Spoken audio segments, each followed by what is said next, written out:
अरमान एक शादीशुदा आदमी था। वो एक बड़ी कंपनी में काम करता था।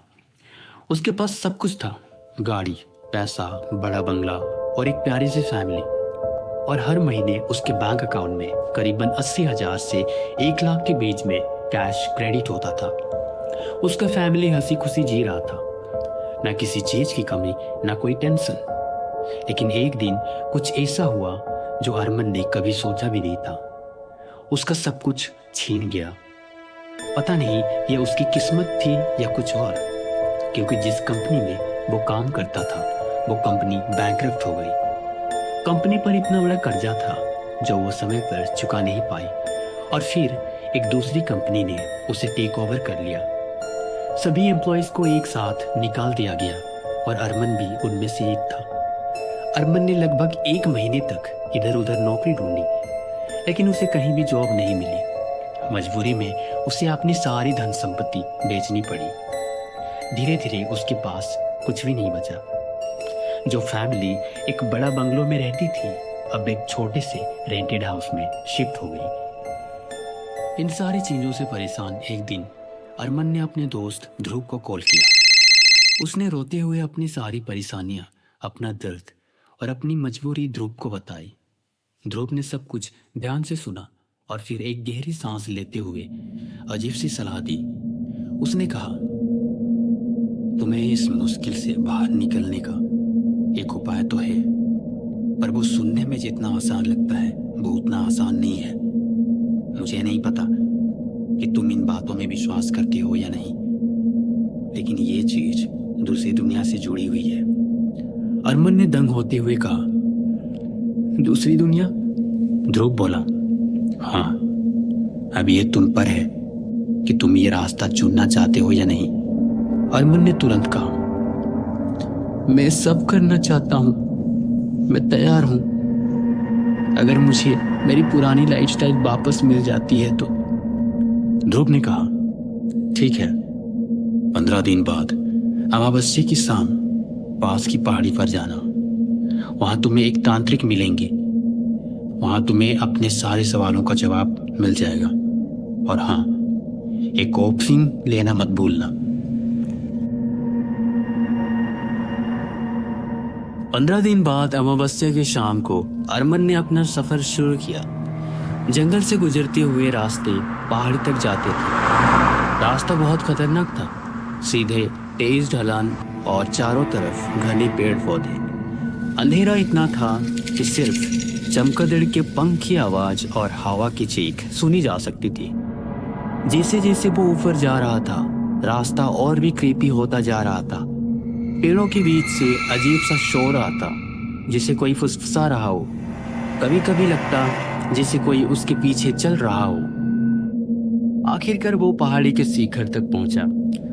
वहां थोड़ी सी रोशनी थी, जिसे चांद की किरणें धुंधली सी जमीन पर गिर रही हो। उस रोशनी में बस हल्की सी परछाइयां दिख रही थी।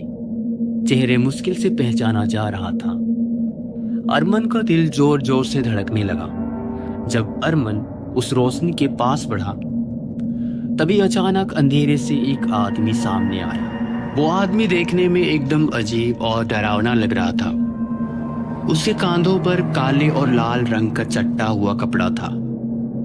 गले में मोटी मोटी रुद्राक्ष की माला, हाथों में सूखे हुए चंदन और लाल धागे बंधे हुए थे।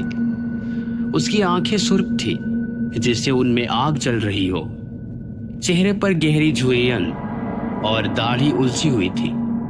उसकी चाल इतनी भयानक थी कि अरमान का दिल एक पल के लिए रुक सा गया।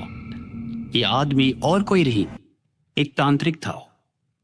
तांत्रिक ने गहरी आवाज में कहा, क्या तुम्हें मालूम है यहाँ आने का मतलब क्या है? ये जगह आम लोगों के लिए नहीं है। तुम क्यों आए हो? अरमान की आवाज कांप रही थी। उसने हिम्मत जोड़कर कहा, बाबा जी, मुझे आपकी मदद चाहिए। और उसने अपने साथ हुई सारी बात बताई। तांत्रिक ने अपनी आंखों को तेज से घुर्राया, जिसे अरमान की रूह को पढ़ रहा हो। उसने धीरे से बोला, मदद तभी मिलेगी जब तुम तैयार हो अपनी किस्मत के साथ खेलने के लिए। तांत्रिक ने अरमन को बैठने को कहा। उसने धीरे से बोला, आज तुम्हारे सारे सवालों का जवाब मिलेगा, लेकिन इसके लिए एक विशेष विधि करनी होगी।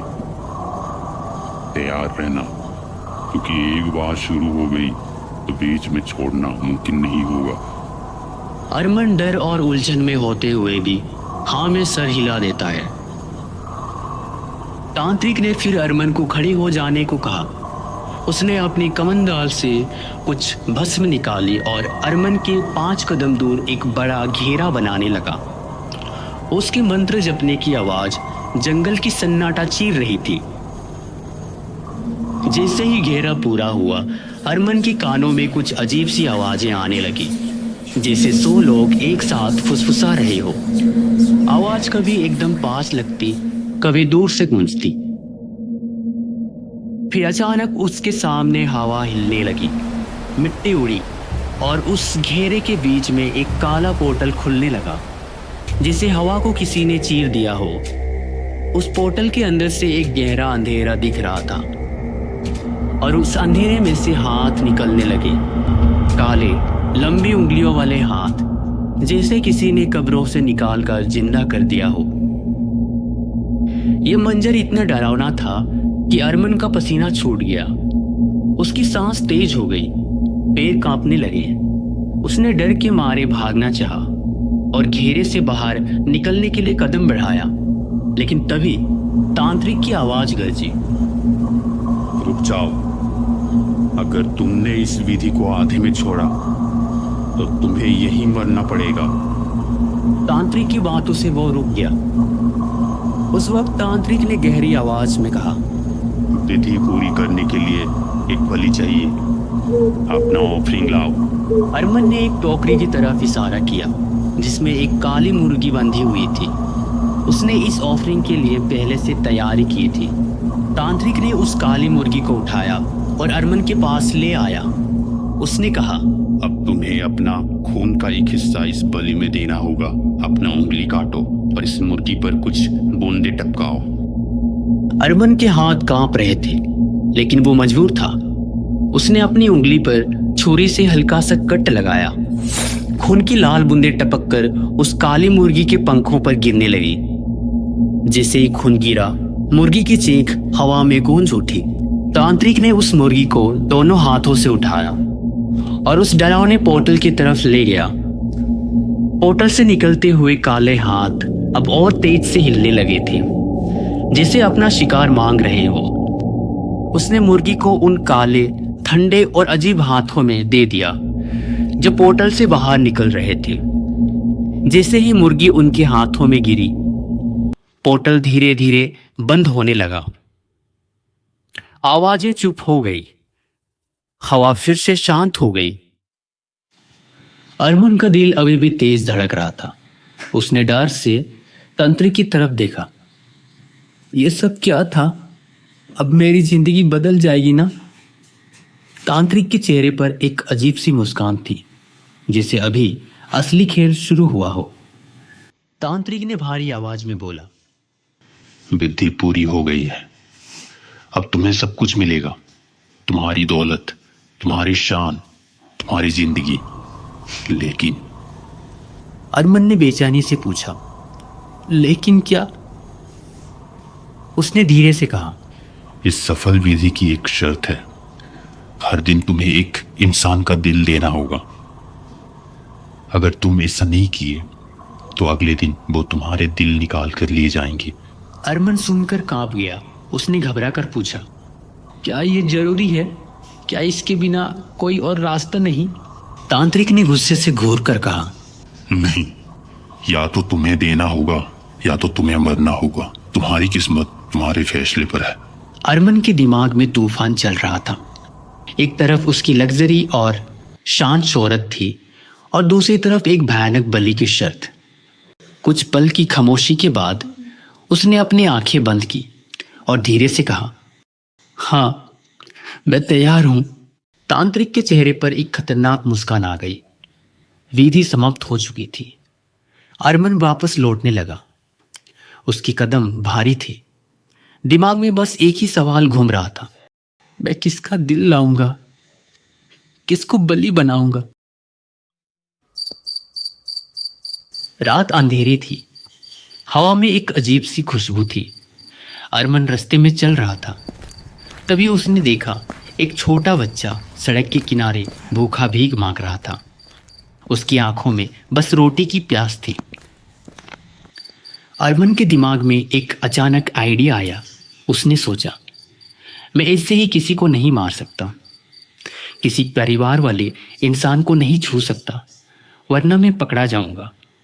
अगर मुझे जिंदा रहना है और अपनी ज़िंदगी वापस पानी है तो मुझे सिर्फ उन्हें टारगेट करना होगा जिनका इस दुनिया में कोई नहीं, जिससे ये। उस रात अरमान का इंसान से शैतान बनने का सफ़र शुरू हो गया।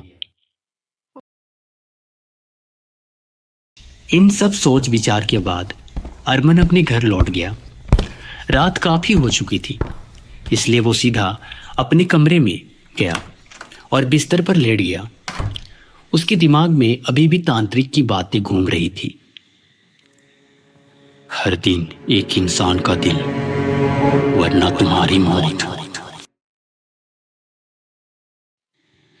थकावट और डर के बीच कब उसकी आंख लग गई उसे खुद पता नहीं चला। अगली सुबह जब अरमान जागा, उसने अपने फोन उठाया। स्क्रीन पर जो उसने देखा, उसका दिल तेज धड़क उठा। उसके बैंक अकाउंट में एक बहुत बड़ा अमाउंट क्रेडिट हुआ था। वो हैरान था, शॉक्ड भी था, लेकिन उससे भी ज्यादा खुश। उसकी आंखों में चमक आ गई। उसने सोचा, रिचुअल का असर हो गया है, अब मेरी जिंदगी वापस नॉर्मल हो जाएगी। नहीं, सिर्फ नॉर्मल नहीं, और भी ज्यादा लग्जरियस होगी। वो तुरंत अपनी पत्नी मीनाक्षी के पास गया। उसने हंसते हुए कहा, मीनाक्षी, जल्दी तैयार हो जाओ, बच्चों को भी रेडी कर दो, हम शॉपिंग जा रहे हैं। मीनाक्षी ने हैरानी से उसकी तरफ देखा और बोला, शॉपिंग? अरमान, हमारे पास तो पैसा ही नहीं है, हम अपनी बेसिक जरूरतों के लिए स्ट्रगल कर रहे हैं, शॉपिंग कैसे पॉसिबल है? अरमान ने कहा, पैसे हैं और बहुत सारे हैं, तुम बस तैयार हो जाओ, मैं सब संभाल लूंगा। अरमान के जज्बात देखकर मीनाक्षी बिना और सवाल किए तैयार होने का फैसला कर लिया। बच्चे भी खुशी से चिल्ला उठे।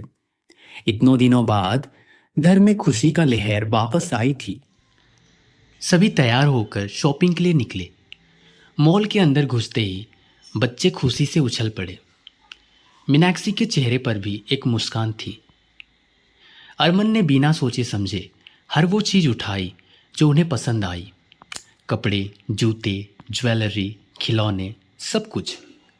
जब वो पेमेंट काउंटर पर पहुंचे, तब तक खर्चे का बिल 50,000 से भी ज़्यादा हो चुका था। मीनाक्षी ने हैरानी से अरमान की तरफ देखा और धीरे से कहा, अरमान, हमने बहुत ज़्यादा खर्च कर दिया, आखिर इतने सारे पैसे आए कहाँ से? अरमान ने बिना झिझकते हुए कहा, अरे मैं बताना भूल गया था, मुझे एक नई जॉब मिल गई है। मीनाक्षी के चेहरे पर एक सुकून भरी मुस्कान आ गई। उसने मुस्कुराते हुए पूछा, अच्छा, बहुत अच्छी बात है, पर कैसी जॉब? अरमान ने तुरंत बात को टाल दिया और बोला, छोड़ो ना ये सब, चलो घर चलते हैं। मीनाक्षी ने उस वक्त ज्यादा कुछ नहीं कहा, पर उसके मन में एक छोटी सी उलझन बैठी रही। शाम को घर लौटने के बाद सब अपने नए सामान में उलझे रहे। तभी अरमान खामोशी से तैयार होकर दरवाजे की तरफ चल पड़ा। मीनाक्षी ने उससे रोका, अरमान, कहाँ जा रहे हो इस वक्त? अरमान ने बिना उसकी तरफ देखे कहा, अरे मैं तुमको बताया था ना, मेरा जॉब है, तो ये शाम को होता है। मीनाक्षी ने फिर से पूछा, आखिर कैसी जॉब अरमान? अरमान ने इस बार भी बिना उसकी तरफ देखे कहा, अरे ठीक है, मैं लेट हो रहा हूँ, वापस आके सब कुछ बता दूंगा।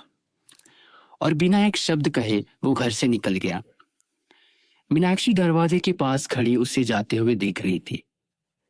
अरमान रात के अंधेरे में सीधा उसी जगह गया जहां उसने कल एक छोटी बच्ची को देखा था। बच्चा वही सड़क के किनारे बैठा था। अरमान उसके पास गया और मुस्कुराते हुए बोला, बेटा, क्या तुम्हें बहुत सारा खाना खाना है? पूरी पेट भर के? बच्चे की आंखों में रोशनी आ गई। उसने बिना सोचे हाँ में सिर हिला दिया।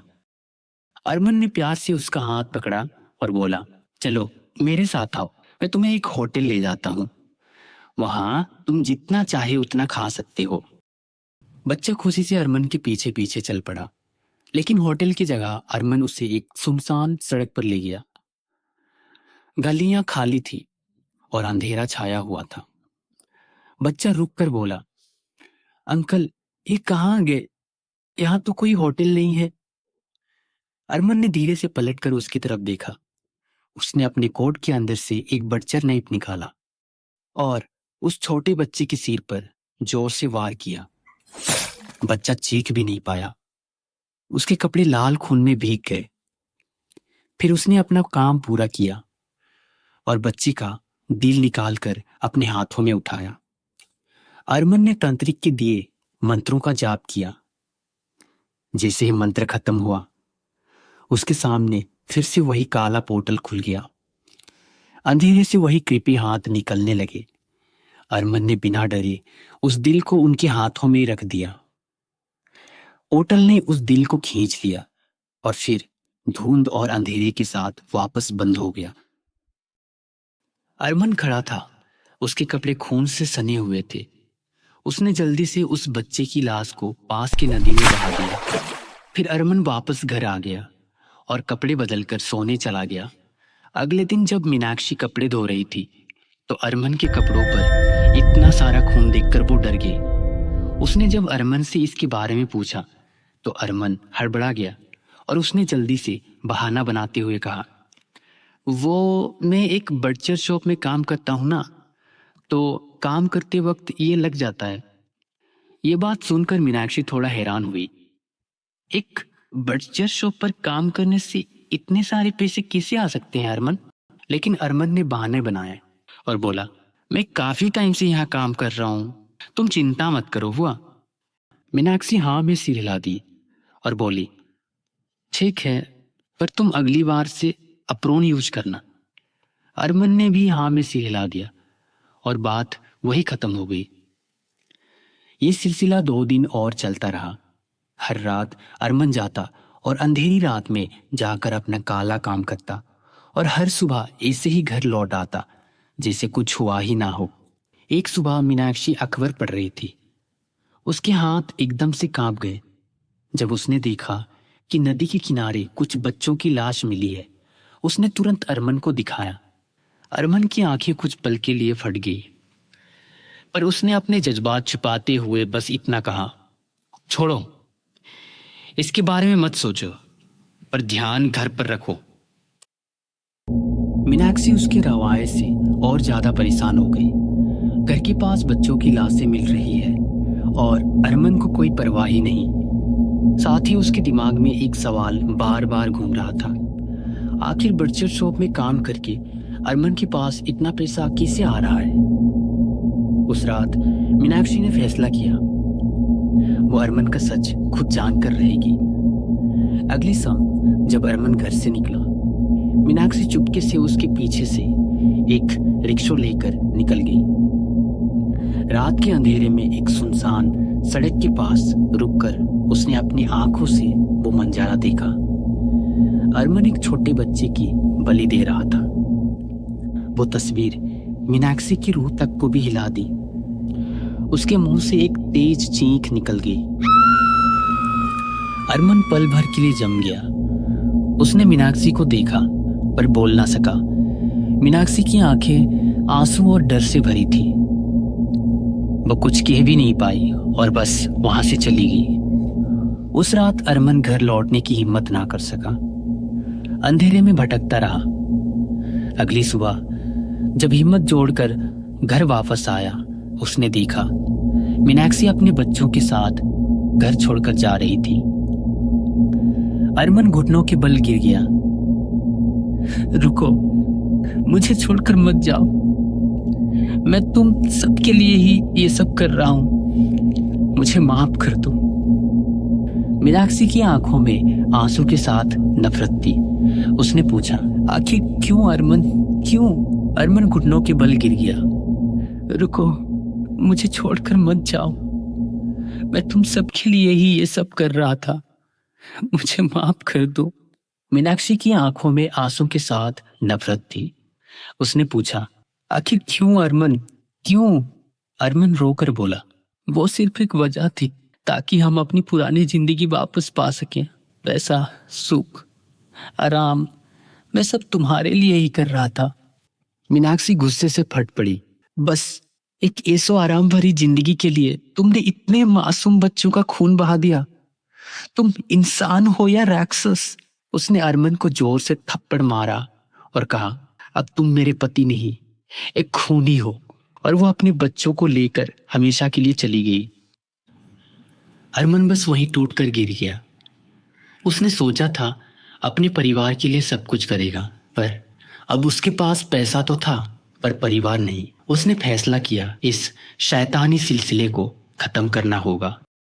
वो फिर से उसी तांत्रिक के पास निकल पड़ा ताकि कोई उपाय मिल सके। रास्ते में जंगल के किनारे एक साधु उसके सामने आए। साधु ने गहरी आवाज में कहा, जो तुमने किया है वो इंसानियत की इतिहास का सबसे बड़ा पाप है। इससे तुम कभी मुक्ति नहीं पा सकते।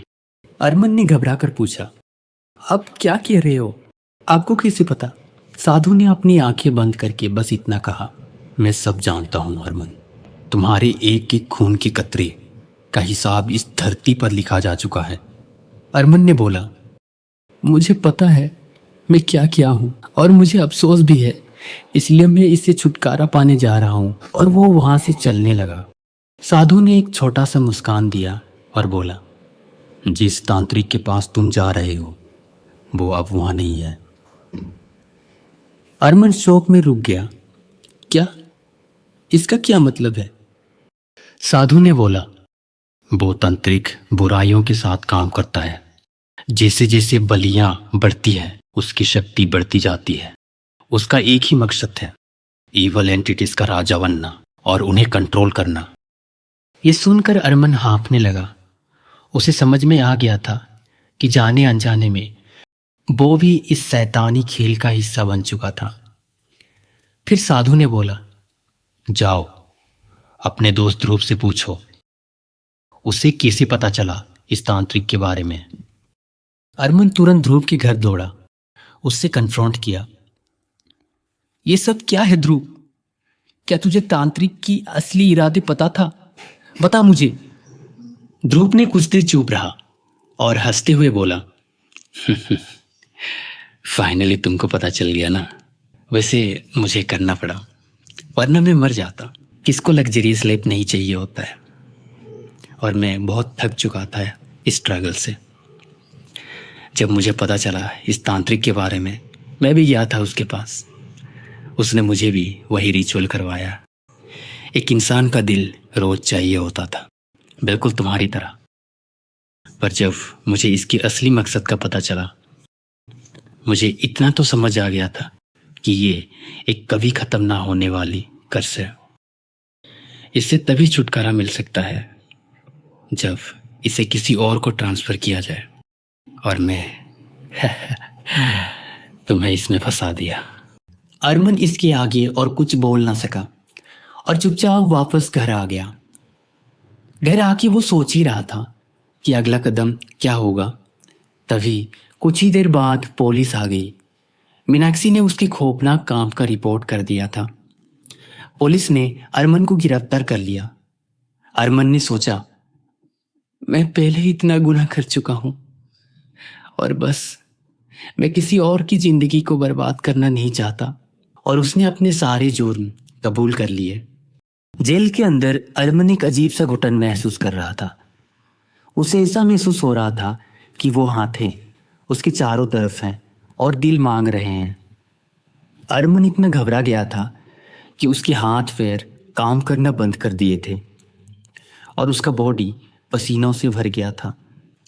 उसे ऐसा लग रहा था कि उसका जान अभी ही ले लिया जाएगा। वो रोते हुए पुलिस को भीख मांगने लगा कि मुझे जाने दो, वरना मुझे वो मार देंगे। लेकिन आगे से कुछ भी जवाब नहीं आया। जब घड़ी में टिक टिक आवाज के साथ 12 बजा, वही पोर्टल फिर से खुला। अंधेरों से वही हाथ बाहर आए, एक इंसान का दिल मांगते हुए। लेकिन इस बार अरमान के पास देने के लिए कुछ नहीं था। और तब वो हाथ अरमान की तरफ बढ़े, उसके सीने को फाड़ दिए। तभी एक चीख पुलिस स्टेशन की खामोशी को चीरते हुए गूंज उठा।